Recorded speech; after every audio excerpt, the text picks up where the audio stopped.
Hello friends, मैं मनीष सिंह स्वागत करता हूं आप सभी का एक बार फिर से आपके अपने YouTube channel exam warriors by Manish Singh पर।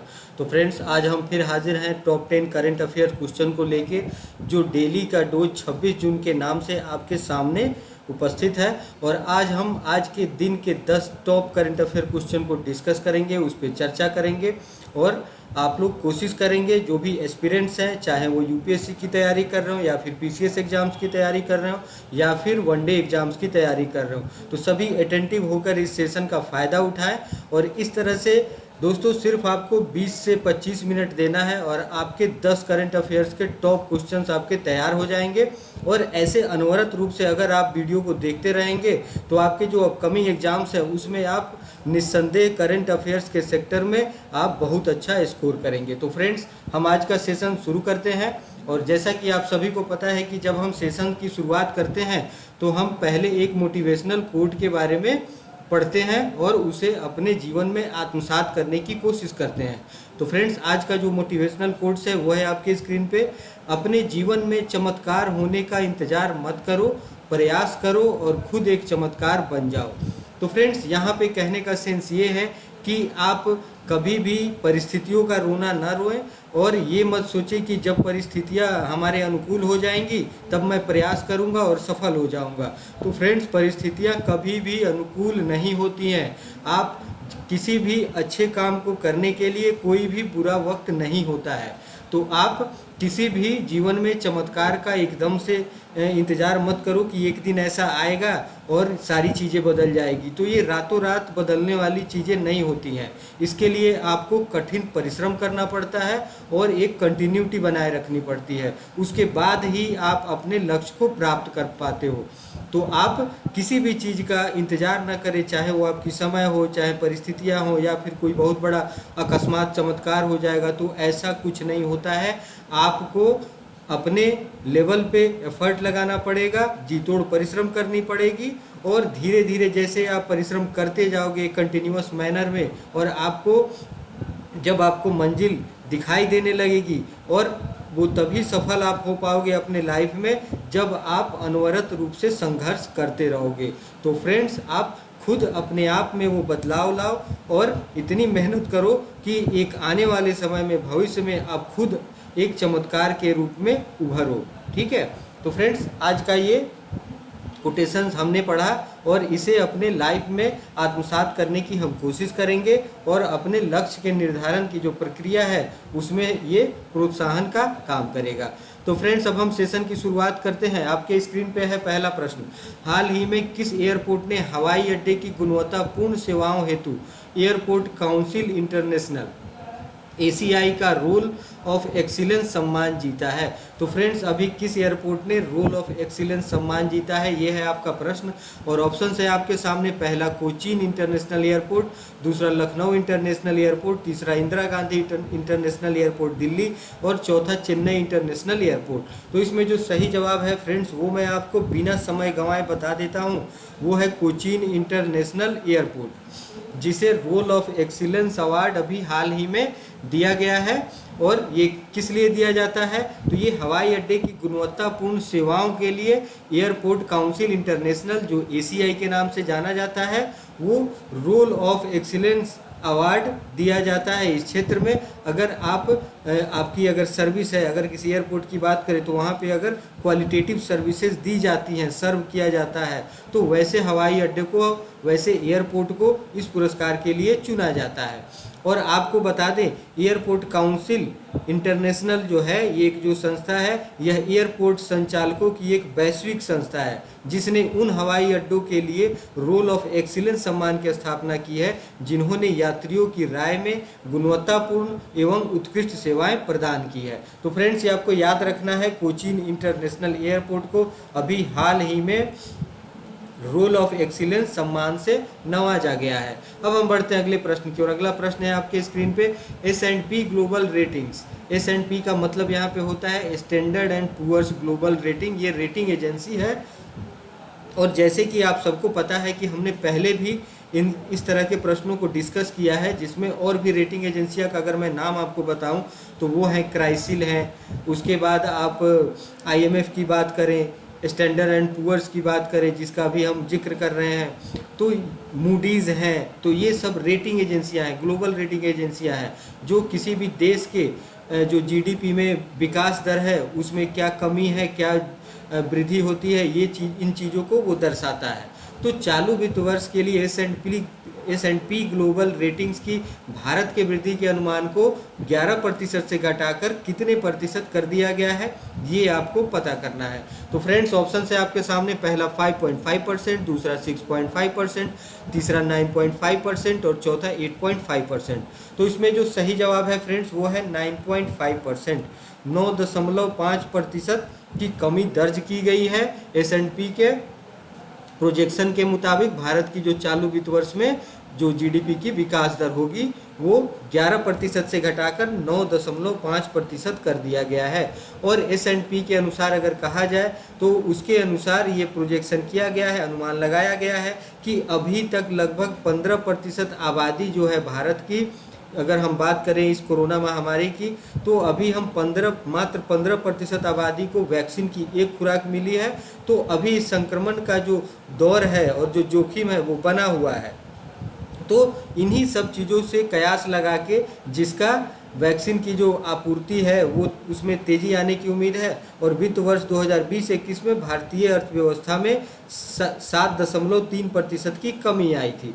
तो फ्रेंड्स यहाँ पे ये जो कोरोना महामारी का दौर चल रहा है आप सबको पता है, इससे जो सेकेंड वेव जो 2021 में जिसको हम झेल रहे हैं, अगर हम भारत की बात करें तो इसके वजह से हमारी जो अर्थव्यवस्था है वो पटरी से उतर चुकी है, एक स्टैग्नेशन का फेज हम झेल रहे हैं और इसे अभी सही रास्ते पे लाने में अभी थोड़ा समय और लगेगा, जिसकी वजह से हमारे जीडीपी विकास दर में गिरावट देखने को मिल रहा है। तो फ्रेंड्स ये आपको याद रखना है, इस तरह के प्रश्न अक्सर पूछे जाते हैं। ये रेटिंग एजेंसियों और डेटा से रिलेटेड क्वेश्चन है जो इकोनॉमिक अफेयर से संबंधित है और रिपोर्ट और सर्वे के अंतर्गत भी ऐसे क्वेश्चन पूछे जाते हैं, चाहे आप वनडे एग्जाम्स की तैयारी कर रहे हो या फिर पीसीएस एग्जाम्स की तैयारी कर रहे हो। इस तरह के प्रश्न पूछने के हमेशा चांसेस बने रहते हैं। तो फ्रेंड्स अब हम बढ़ते हैं अगले प्रश्न की ओर। अगला प्रश्न है आपके स्क्रीन पे, भारतीय सेना ने 24 जून 2021 को कितने फ्यूचरिस्टिक इन्फेंट्री कॉम्बैट व्हीकल खरीदने के लिए आरएफआई जारी किया है? तो फ्रेंड्स यहाँ पे हम बात करें भारतीय सेना की जो इन्फेंट्री कॉम्बैट व्हीकल खरीदने की बात की जा रही है, तो उसकी संख्या कितनी है? तो ऑप्शन है आपके सामने, पहला है 2750, दूसरा है 1750, तीसरा 1050 और चौथा है 1430। तो इसमें जो सही जवाब है फ्रेंड्स वो है 1750 इन्फेंट्री कॉम्बैट व्हीकल खरीदने की भारतीय सेना का योजना है और इसके लिए आरएफआई जारी किया गया है, जिसे खरीदने की दिशा में एक कदम बताया जाता है। और यह खास लड़ाकू जो विमान है ये दुश्मन के टैंक को तबाह करने और सैनिकों की आवाजाही के लिए उपयुक्त होते हैं। सेना के अनुसार अगर कहा जाए तो इन वाहनों को पूर्वी लद्दाख के साथ साथ रेगिस्तान और पहाड़ी इलाकों में भी तैनात करने की योजना है। तो ये जो व्हीकल्स है फ्यूचरिस्टिक इन्फेंट्री कॉम्बैट व्हीकल हैं, ये किस काम आएंगे? तो ये दुश्मनों को टैंक को तबाह करने के काम आएंगे और जो भी दुर्गम इलाके हैं, अगर हम बात करें पहाड़ी क्षेत्र की या फिर रेगिस्तानी क्षेत्र की, तो उन सब परिस्थितियों में ये अनुकूल है, वहाँ पे भी ये मूवमेंट कर सकता है। तो भारतीय सेना अपने को मजबूत करने की जो श्रृंखला है उस कड़ी में ये एक नया कदम है, एक नई पेशकश है और ये युद्धक वाहन मेक इन इंडिया पहल के तहत खरीदे जाएंगे। मेक इन इंडिया पहल का मतलब ये होता है अगर इसकी डील हम किसी और कंट्री से करते हैं तो इस शर्त के साथ करेंगे कि उसका मैन्युफैक्चरिंग इंडिया में किया जाए और उसके जो भी टेक्नोलॉजी है उसे साझा किया जाए।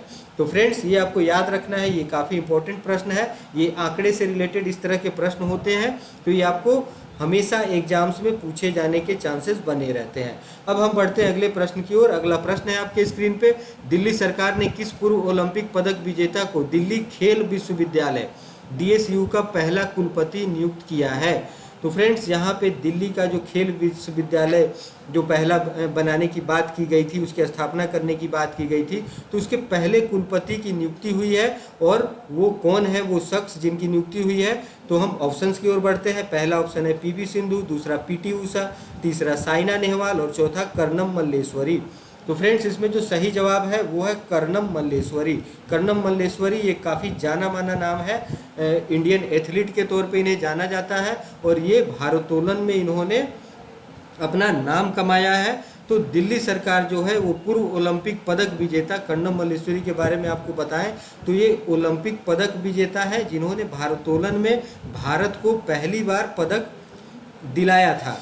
तो इन्हें दिल्ली खेल विश्वविद्यालय का पहला कुलपति नियुक्त किया गया है। तो फ्रेंड्स ये क्वेश्चन काफ़ी इम्पोर्टेंट है। एक तो इसमें कर्णम मल्लेश्वरी जो भारतीय एथलीट है, एक महिला होने के नाते ये प्रश्न और भी इम्पोर्टेंट हो जाता है और ये पहले कुलपति के नियुक्ति की बात की जा रही है। तो इस घटनाक्रम में आपको बता दें कि दिल्ली विश्वविद्यालय ने 2019 में DSU जो दिल्ली खेल विश्वविद्यालय की बात की जा रही है, दिल्ली स्पोर्ट्स यूनिवर्सिटी की स्थापित करने की बात की जा रही है, ये 2019 में ही एक विधेयक पारित किया गया था कि एक खेल विश्वविद्यालय की स्थापना की जाएगी। और पूर्व भारोत्तोलक मल्लेश्वरी, जिनका पूरा नाम कर्णम मल्लेश्वरी है, ये पहली भारतीय महिला है जिन्होंने सन 2000 में सिडनी ओलंपिक्स में कांस्य पदक जीता था भारत के लिए और ये पहली महिला ओलंपिक पदक विजेता बनी थी। तो फ्रेंड्स ये काफ़ी इंपॉर्टेंट प्रश्न है, इसे आपको याद रखने की ज़रूरत है। इसे आप नोट कर लेंगे VVI के रूप में। अब हम बढ़ते हैं अगले प्रश्न की ओर। अगला प्रश्न है आपके स्क्रीन पे, किस राज्य के पूर्व स्वास्थ्य मंत्री KK शैलजा को 2021 के लिए central European university open society पुरस्कार से सम्मानित किया गया है? तो फ्रेंड्स ऑप्शन से आपके सामने, पहला केरल, दूसरा तमिलनाडु, तीसरा असम और चौथा मध्य प्रदेश। तो सेंट्रल यूरोपियन यूनिवर्सिटी के द्वारा ओपन सोसाइटी पुरस्कार से जिसे सम्मानित किया गया है वो केरल राज्य की पूर्व स्वास्थ्य मंत्री रह चुके हैं KK शैलजा। तो ये प्रश्न एक स्टेट ओरिएंटेड प्रश्न है, इसे आपको याद रखना है। तो हम इसके थोड़े डिटेल्स में जाते हैं कि केरल के पूर्व स्वास्थ्य मंत्री KK शैलजा को 2021 के लिए central European university open society पुरस्कार से सम्मानित किए जाने की घोषणा की गई है। और यह पुरस्कार किस क्षेत्र के लिए दी गई है, उनके किन सेवाओं के लिए दी गई है? तो यह पुरस्कार उन्हें उनके दृढ़ नेतृत्व और समुदाय आधारित सार्वजनिक स्वास्थ्य कार्य और महामारी के दौरान जीवन बचाने की मान्यता में प्रदान किया गया था। वह दुनिया को प्रदर्शित करती है कि दृढ़ नेतृत्व, समुदाय आधारित सार्वजनिक स्वास्थ्य और प्रभावी संचार जीवन बचा सकता है। तो उनके इन्हीं एक नोबल कॉज के लिए, इन्हीं एक सराहनीय योगदान के लिए, आदर्श योगदान के लिए जिसमें जीवन बचाने की बात की जा रही है, इन्हीं सेवाओं के लिए उन्हें इस पुरस्कार से सम्मानित करने की घोषणा की गई है। और अगर हम बात करें सेंट्रल यूरोपियन यूनिवर्सिटी की और इस पुरस्कार की, जो ओपन सोसाइटी पुरस्कार देने की प्रथा है, ये एक वार्षिक रूप से एक व्यक्ति या संगठन को दिया जाता है प्रतिवर्ष जिनकी उपलब्धियों ने एक खुले समाज के निर्माण में महत्वपूर्ण योगदान दिया हो। तो फ्रेंड्स ये आपको याद रखना है, ये केरल के पूर्व स्वास्थ्य मंत्री थे KK शैलजा, इनको central European university open society पुरस्कार से सम्मानित करने की बात की गई है। और इस तरह के प्रश्न अक्सर अवार्ड और ऑनर्स वाले कैटेगरी से SSC में और PCS एग्जाम्स में इस तरह के प्रश्न अक्सर पूछे जाते हैं, तो ये आपको याद रखना है। अब हम बढ़ते हैं अगले प्रश्न की ओर। मिजोरम सरकार के साथ भारत सरकार ने मिजोरम स्वास्थ्य प्रणाली सुदृढ़ीकरण परियोजना के लिए विश्व बैंक के साथ कितने मिलियन डॉलर के ऋण समझौते पर हस्ताक्षर किए हैं? तो फ्रेंड्स ये एक ट्रीटी की बात की जा रही है मिजोरम गवर्नमेंट के द्वारा, मिजोरम जो स्टेट है हमारे देश का उसके द्वारा, और भारत सरकार की बात की जा रही है। और इसमें विश्व बैंक की भी भूमिका है। तो इसमें कितने मिलियन डॉलर के साथ ऋण समझौते पे हस्ताक्षर की गई है और ये किस बात के लिए की गई है? तो ये स्वास्थ्य प्रणाली सुदृढ़ीकरण के क्षेत्र में योगदान देने के लिए। तो फ्रेंड्स यहाँ पे ऑप्शन से आपके सामने, पहला ऑप्शन है 42 मिलियन डॉलर, दूसरा 62 मिलियन डॉलर, तीसरा 32 मिलियन डॉलर और चौथा 55 मिलियन डॉलर। तो इसमें सही जवाब है 32 मिलियन डॉलर। 32 मिलियन डॉलर के ऋण समझौते पर हस्ताक्षर किए गए हैं, जिसमें शामिल है विश्व बैंक और भारत सरकार ने भारत सरकार की इसमें भूमिका है मिजोरम सरकार के साथ, जहां पे स्वास्थ्य प्रणाली सुदृढ़ीकरण परियोजना के रूप में डेवलप की जाएगी। और इस परियोजना के अगर उद्देश्य की बात करें फ्रेंड्स, तो मिजोरम में स्वास्थ्य सेवाओं की प्रबंधन क्षमता और गुणवत्ता में सुधार करना इसका उद्देश्य है, जिसमें कम सेवा वाले क्षेत्र और कमजोर वर्गों के लाभ पर विशेष ध्यान दिया जाएगा। और यह परियोजना स्वास्थ्य एवं परिवार कल्याण विभाग और इसकी सहायक कंपनियों के शासन और प्रबंधन ढांचे को मजबूत करेगी। तो फ्रेंड्स, ये आपको याद रखना है, ये आंकड़ा आधारित प्रश्न है और इस तरह के प्रश्न अक्सर आपके वनडे एग्जाम्स में पूछे जाते हैं। अब हम बढ़ते हैं अगले प्रश्न की ओर। अगला प्रश्न है आपके स्क्रीन पे, वैश्विक प्रौद्योगिकी ब्रांड वन प्लस ने हाल ही में किस क्रिकेटर को अपनी वियरेबल्स घड़ी जैसे पहनने वाले उत्पाद जिसे पहना जा सके उसे वियरेबल्स कहते हैं कैटेगरी का ब्रांड एम्बेसडर बनाया है? तो फ्रेंड्स, यहाँ पे ऑप्शन है, पहला ऑप्शन है विराट कोहली, दूसरा जसप्रीत बुमराह, तीसरा रोहित शर्मा और चौथा महेंद्र सिंह धोनी। तो वन प्लस एक आपने नाम सुना होगा, एक कंपनी है, टेक्नोलॉजी कंपनी है, जिसके मोबाइल फ़ोन्स भी आपको मार्केट में देखने को मिलते हैं। तो ये जसप्रीत बुमराह को अपना ब्रांड एम्बेसडर बनाया है, कैटेगरी ब्रांड एम्बेसडर अपने वेरेबल्स के लिए। तो फ्रेंड्स, ये ब्रांड एम्बेसडर बनाने की एक परिपाटी होती है जिसमें किसी फेमस एथलीट को या फिर किसी फेमस पर्सनालिटी को, जिसको हमारे युवा वर्ग रोल मॉडल मानते हैं, उनको इस तरह का ऑफर दिया जाता है और उन्हें ब्रांड एम्बेसडर बनाया जाता है। तो यहाँ पे हम बात कर रहे हैं कि वैश्विक स्मार्टफोन ब्रांड वन प्लस ने हाल ही में भारत के स्टार क्रिकेटर जसप्रीत बुमराह को अपने वियरेबल्स घड़ी जैसे पहनने वाले उत्पाद कैटेगरी का ब्रांड एम्बेसडर बनाया है। और अगर हम बात करें तो वन प्लस वियरेबल कैटेगरी में वन प्लस वॉच शामिल है, जो वन प्लस की ओर से पहली ग्लोबल स्मार्ट वियरेबल डिवाइस है। तो फ्रेंड्स, ये आपको याद रखना है कि इसमें किस प्लेयर को ब्रांड एम्बेसडर के रूप में वन प्लस ने नियुक्त किया है। अब हम बढ़ते हैं अगले प्रश्न की ओर। अंतर्राष्ट्रीय नाविक दिवस, इंटरनेशनल डे ऑफ द सीफेयर, निम्नलिखित में से किस दिन मनाया जाता है? तो फ्रेंड्स, यहाँ पे फिर हम एक दिवस की बात कर रहे हैं जो एक विशेष विषय वस्तु पे या फिर एक विशेष दिवस को संरक्षित करने के लिए, लोगों में जागरूकता बढ़ाने के लिए, विश्व समुदाय में जागरूकता बढ़ाने के लिए इस दिवस मनाए जाते हैं, एक पार्टिकुलर दिवस। तो यहाँ पे हम बात करें अंतर्राष्ट्रीय नाविक दिवस की, तो ऑप्शन है आपके सामने। पहला ऑप्शन है 10 जनवरी, दूसरा 12 मार्च, तीसरा 19 अगस्त और चौथा 25 जून। तो 25 जून को इसका जो सही जवाब है वो है 25 जून। 25 जून को हम वैश्विक स्तर पे नाविक दिवस के रूप में मनाते हैं और यह दिन अंतर्राष्ट्रीय समुद्री व्यापार, नागरिक समाज और विश्व अर्थव्यवस्था में विश्व स्तर पर नाविकों द्वारा किए गए अद्वितीय योगदान के लिए जश्न मनाता है और इसका आइडेंटिफाई करता है, ठीक है, और इसको एक पहचान दिलाता है। तो यह दिन सरकारों, जहाजरानी संगठनों, कंपनियों और अन्य सभी संबंधित पक्षों को नाविक दिवस को विधिवत और उचित रूप से बढ़ावा देने और इसे सार्थक रूप से मनाने के लिए कार्रवाई करने के लिए प्रोत्साहित करता है। तो फ्रेंड्स, आपको सिर्फ याद रखना है कि 25 जून को मनाया जाता है इंटरनेशनल डे ऑफ सीफेयरर, ये आपको याद रखना है। और इस तरह के प्रश्न अक्सर आपके एग्जाम्स में पूछे जाते हैं। जो भी डेज से रिलेटेड क्वेश्चन है, हम किसी पर्टिकुलर डेज की बात करते हैं तो उस विषय वस्तु के प्रति लोगों में जागरूकता फैलाने के लिए, उसे संरक्षित करने के लिए इस तरह से हम एक दिवस को वर्ल्ड लेवल पे मनाते हैं।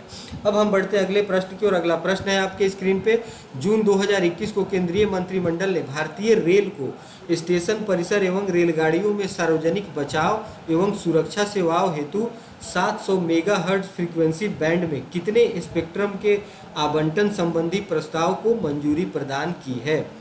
तो फ्रेंड्स, यहाँ पे ऑप्शन है आपके सामने। पहला ऑप्शन है 5 मेगाहर्ट्ज, दूसरा 10 मेगाहर्ट्ज, तीसरा 15 मेगाहर्ट्ज और चौथा 20 मेगाहर्ट्ज। तो इसमें सही आंसर है फ्रेंड्स 5 मेगाहर्ट्ज। 5 मेगाहर्ट्ज के स्पेक्ट्रम को आवंटन करने की मंजूरी दी गई है केंद्रीय मंत्रिमंडल के द्वारा, भारतीय रेल को ये प्रदान की जाएगी। और हम देखें इसके बारे में तो यह परियोजना की अनुमानित जो निवेश राशि है वो 25,000 करोड़ रुपए से अधिक है और यह परियोजना अगले 5 वर्ष में पूरे करने का प्रावधान किया गया है, एक लक्ष्य निर्धारित किया गया है। और भारतीय रेल के स्टेशन परिसर एवं रेलगाड़ियों में सार्वजनिक बचाव एवं सुरक्षा सेवाओं हेतु 700 मेगाहर्ट्ज फ्रीक्वेंसी बैंड में 5 मेगाहर्ट्ज स्पेक्ट्रम के आवंटन संबंधी प्रस्ताव को केंद्रीय मंत्रिमंडल ने हाल ही में मंजूरी प्रदान की है। इसके अलावा अगर हम देखें तो भारतीय रेल द्वारा स्वदेशी रूप से विकसित ट्रेन कोलिजन अवॉइडेंस सिस्टम को मंजूरी प्रदान की गई है। तो फ्रेंड्स, ये ट्रेन कोलिजन अवॉइडेंस सिस्टम क्या होता है? तो ये ट्रेनों में जो आपसी जो टक्कर हो जाता है, कभी कभी हम जब से अभी तो इन सब घटनाओं में कमी आपको देखने को मिली है क्योंकि हम टेक्निकली थोड़ा साउंड हो गए हैं और ये घटनाओं में कमी आई है। नहीं तो पहले हम देखते थे कि कभी धुंध के वजह से ट्रेन एक दूसरे को देख नहीं पाए और आपस में भिड़ जाते थे, आपस में टक्कर की स्थिति हो जाती थी।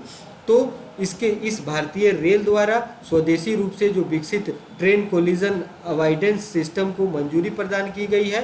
तो यह सिस्टम क्या करेगा? रेलगाड़ी को टक्कर से बचाने में मदद करेगा और इससे यात्रियों की सुरक्षा जो है वो सुनिश्चित हो पाएगी।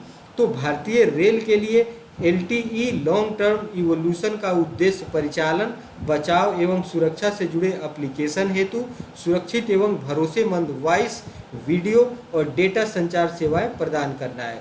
तो फ्रेंड्स, ये जो 5 मेगाहर्ट्ज की जो स्पेक्ट्रम की आवंटन करने की बात यहाँ पे की जा रही है, तो इसका उपयोग भारतीय रेल कैसे करेगा? तो ये एक भरोसेमंद एक डेटा संचार सेवाएं प्रदान करेगा, जिससे लोगों को ट्रेन की अगर हम बात करें तो ट्रेन के परिचालन में सुधार होगा और लोगों के सुरक्षा और बचाव से जुड़े जो एप्लीकेशंस होंगे वो और बेहतर हो पाएंगे। तो फ्रेंड्स, ये आपको याद रखना है, इस तरह के प्रश्न अक्सर आपके एग्जाम्स में पूछे जाते हैं। अब हम बढ़ते हैं अगले प्रश्न की ओर। अगला प्रश्न है आपके स्क्रीन पे, बीजिंग 3 क्या है? ये आपको पता करना है। कभी कभी इस तरह के प्रश्न पूछे जाते हैं जो थोड़ा सा वेग अर्थ लिए होते हैं, एक टर्म के अनुसार होते हैं। जैसे कि यहाँ पे हम बोल रहे हैं बीजिंग 3, तो इससे कुछ स्पष्ट नहीं होता है, लेकिन यहाँ पे ऑप्शंस दिए गए हैं और इसके सहारे आपको पता करना है कि इसकी ये क्या है और इसके बारे में आपको पता चलेगा अभी जब ऑप्शंस के बारे में हम डिस्कस करेंगे। तो फ्रेंड्स, इसमें पहला ऑप्शन है कंप्यूटर प्रोग्राम, दूसरा है सुपर कंप्यूटर और तीसरा है उपग्रह और चौथा है चीन की बुलेट ट्रेन। ये किसका नाम है बीजिंग 3? तो ये एक उपग्रह का नाम है, ये आपको याद रखना है। इस तरह के प्रश्न अक्सर पूछे जाते हैं जो साइंस एंड टेक से रिलेटेड क्वेश्चंस होते हैं, उस सेगमेंट में इस तरह के प्रश्न आपके वनडे एग्जाम्स में या फिर PCS एग्जाम्स में अक्सर पूछे जाने की संभावना बनी रहती है। तो यहाँ पे हमने देखा कि बीजिंग 3 का तात्पर्य एक उपग्रह से है और इसे हम अगर डिटेल में बात करें फ्रेंड्स, तो जून 2021 में चीन ने 4 उपग्रहों को एक निर्धारित कक्षा में प्रक्षेपित किया था और इन 4 उपग्रहों के अगर हम नाम की बात करें तो इसमें एक है बीजिंग 3, दूसरा है हिसे 2, तीसरा है यांगवांग 1 और चौथा है तियानजियांग। तो ये 4 उपग्रह जो हैं ये चीन के 4 उपग्रह हैं जिन्हें जून 2021 में प्रक्षेपित किया गया था एक निर्धारित कक्षा में, और इन उपग्रहों को उत्तरी शांसी प्रांत के ताइक्वान उपग्रह प्रक्षेपण केंद्र से लॉन्ग मार्च 2D रॉकेट के द्वारा प्रक्षेपित किया गया था।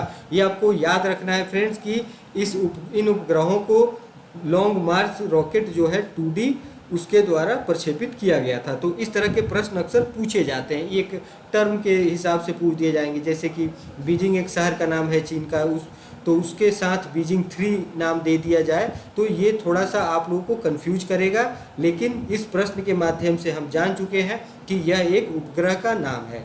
और अगर हम बात करें तो इन उपग्रहों को China space set company limited द्वारा विकसित किया गया है और इन उपग्रहों में से बीजिंग 3 की अगर हम बात करें तो इसका उपयोग संसाधन सर्वेक्षण, शहर प्रबंधन, पर्यावरण निगरानी और आपदा राहत के क्षेत्र में इससे लाभ उठाया जाएगा।